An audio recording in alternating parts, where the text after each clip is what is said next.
Yung sir na mention kanina na open kayo to cooperate or to be consulted by the government regarding this particular, the protocols or whatever.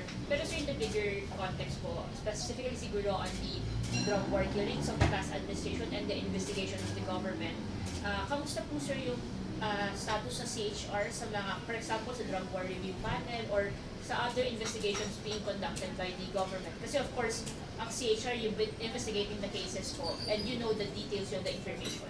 Kamusta po yung like info sharing niyo or yung involvement niyo po yun with other government agencies po?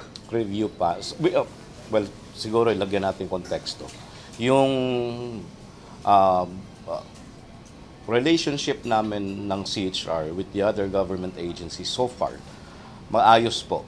Kasi we have been actively engaging with several agencies of the executive department like the DOLE, DSWD, DILG on different matters. Ngayon yung tanong niyo po tungkol dun sa pag-imbestiga dun sa extrajudicial killings, wala pang imbitasyon sa amin tungkol doon. But if ever kami ay hilingin ulit na sumama or kung ano mang maibabahagi namin doon, willing po kami. In fact, yung amin hong report ay na-share na rin naman namin sa respective government agencies. And yung iba ho, in-acknowledge na rin naman na natanggap nila yung aming report on the killings in relation to the drug war. In-acknowledge na nila at yung iba tinugunan na rin naman yung rekomendasyon.